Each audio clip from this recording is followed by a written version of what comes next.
सीता हरण हो चुका था, उसकी खोज में बंदर भालू सब चले थे। सब के सब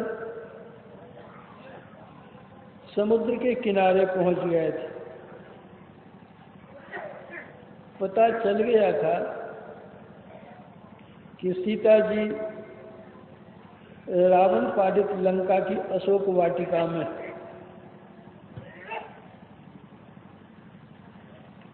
लेकिन सही पता जब तक अपनी आंखों देखी नहीं जाए कैसे कहा जाए।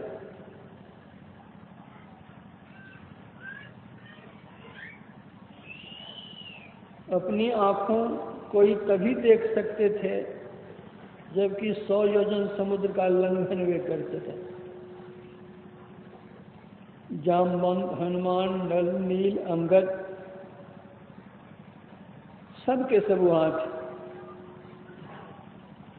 अब विचार विमर्श होने लगा। जो लांघई सत योजन सागर, करई सो राम अजो जागर। 100 योजन समुद्र का लंघन कौन करेंगे? अपनी अपनी शक्ति के संबंध में सब कहने लग गए। किसी ने कहा हम 10 योजन लांघ सकते हैं, किसी ने कहा कि हम 20 लांघ सकते हैं। इसी तरह 30, 40, 50, 60, 70, 80,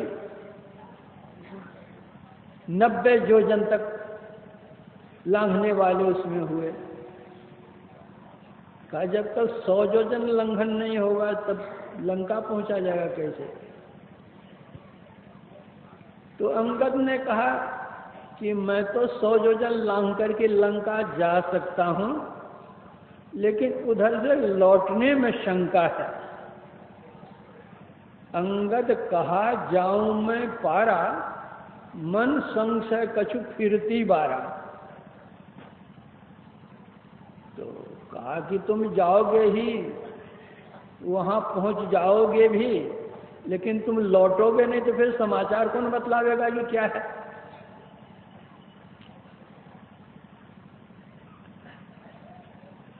हनुमान जी उस सभा में बैठे थे लेकिन चुपचाप थे, कुछ बोलते नहीं थे।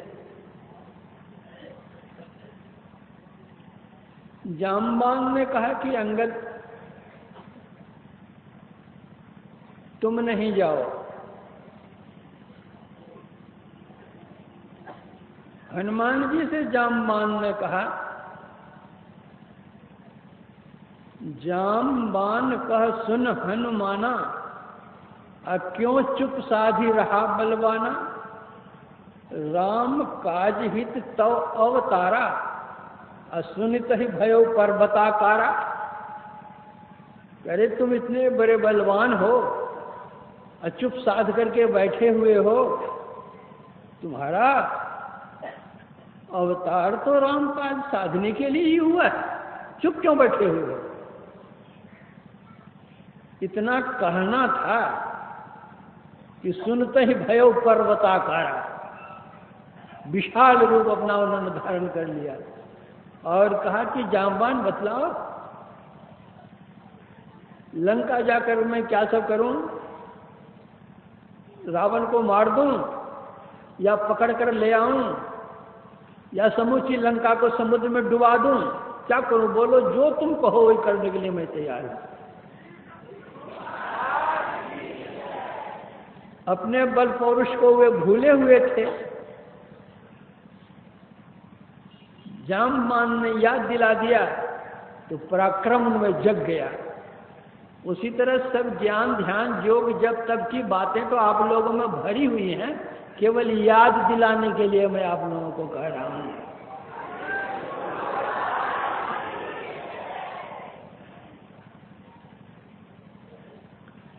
तुलसीदास जी ने रामचरितमानस में लिखा है, शास्त्र सुचिंतित पुण्य पुण्य देखिए,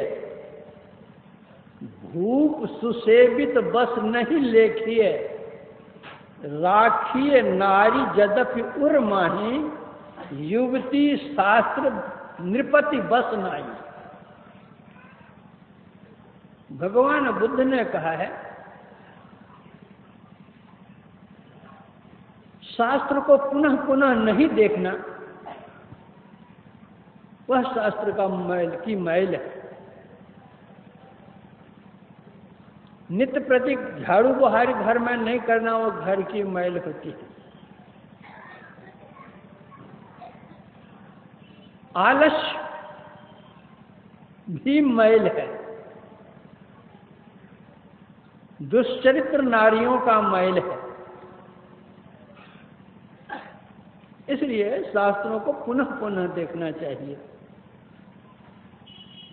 कल अपराह्नकालिक सत्संग में आप लोगों ने सुना था कि कर्म का फल सबको भोगना पड़ता है।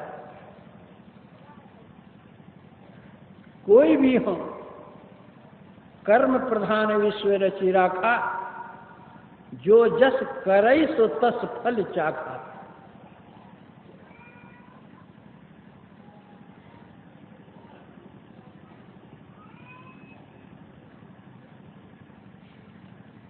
संतों ने कहा कि जब तक हम कर्म मंडल में रहेंगे तब तक कर्मफल भोगना ही पड़ेगा। इसलिए यदि हम अपने को कर्म मंडल से ऊपर उठा सकें तो कर्म फल के बंधन से हम बच सकते हैं।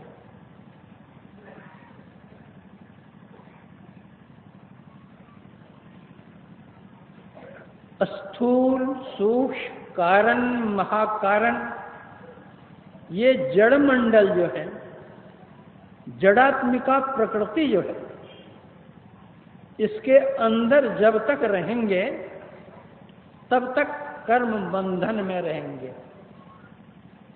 जब जड़ावरण को हम पार करके चैतन्यावस्था में अवस्थित होंगे तो हम कर्म बंधन से छूट सकते हैं।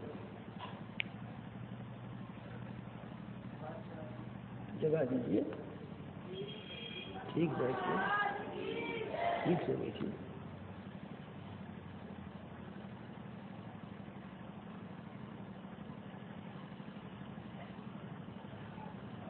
जड़ावस्था का पार कर चैतन्यावस्था में हमारी अवस्थिति कैसे हो, इसी के लिए ध्यान योग की आवश्यकता है। सामवेद में लिखा है, ध्यान बिंदु निषद में आया है, यदि शैल समंग पापं विस्तीर्ण बहुयोजनम विद्यते ध्यान योगेन नान्यो भेद कदाचनम। शुभ या अशुभ,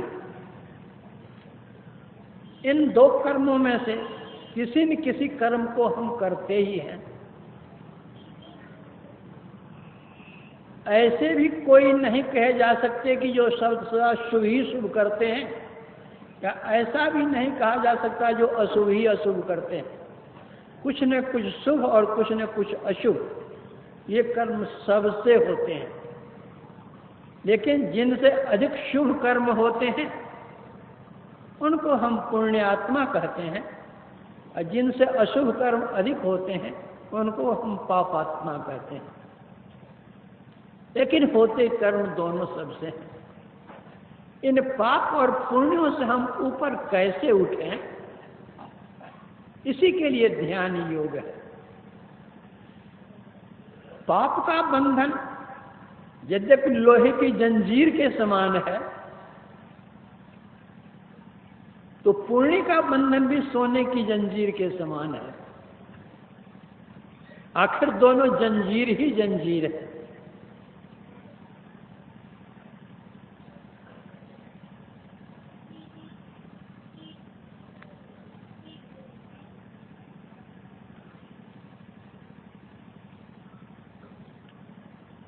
संत मत में स्थूल ध्यान, सूक्ष्म ध्यान, सूक्ष्मतर ध्यान और सूक्ष्मतम ध्यान, इन 4 प्रकारों की प्रक्रिया बतलाई जाती हैं। जैसे जब तक कोई विद्यार्थी सरलाक्षर नहीं सीख लेता तब तक वह संयुक्ताक्षर लिखने की योग्यता उसमें नहीं होती। उसी तरह जब तक कोई मोटी उपासना नहीं करता तो महीन उपासना करने की, सूक्ष्म उपासना करने की योग्यता उनकी नहीं होती। इसलिए पहले मोटी उपासना होती है, फिर सूक्ष्म उपासना होती है। इसकी आवश्यकता क्या हुई?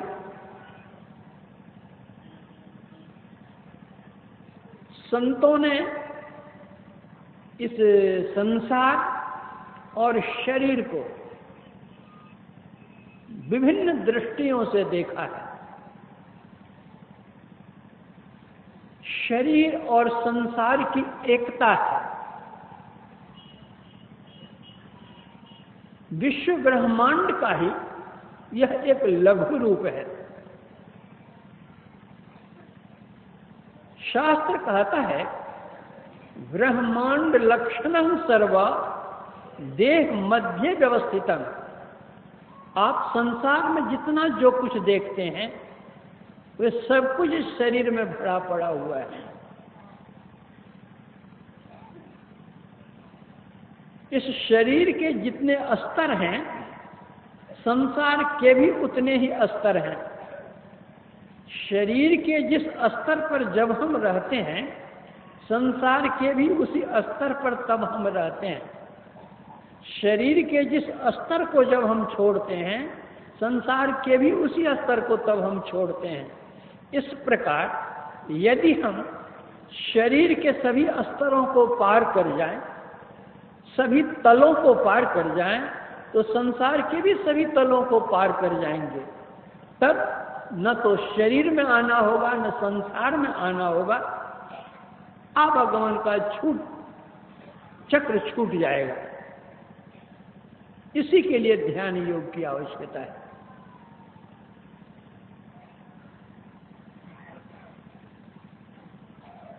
एक संत हुए रघुनाथ दास जी, उन्होंने कहा यह शरीर क्या है? यह शरीर सागर अवगाहा, यही कर नहीं कोई पावत था।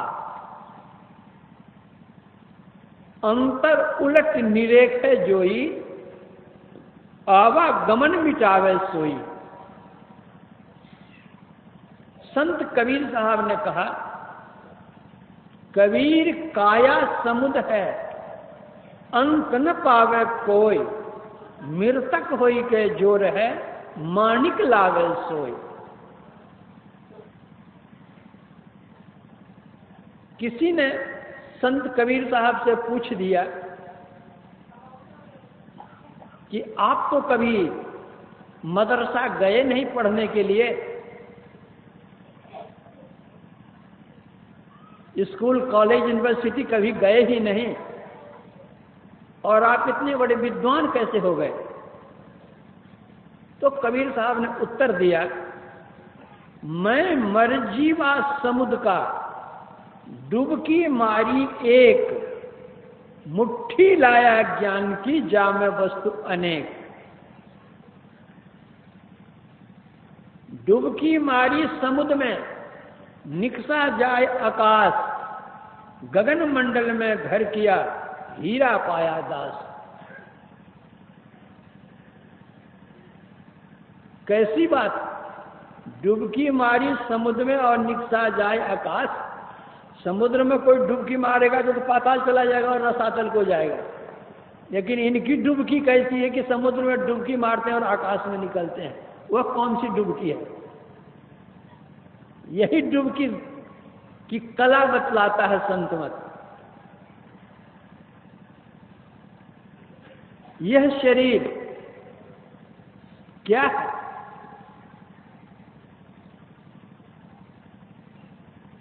बृहदारण्यक निषद में लिखा है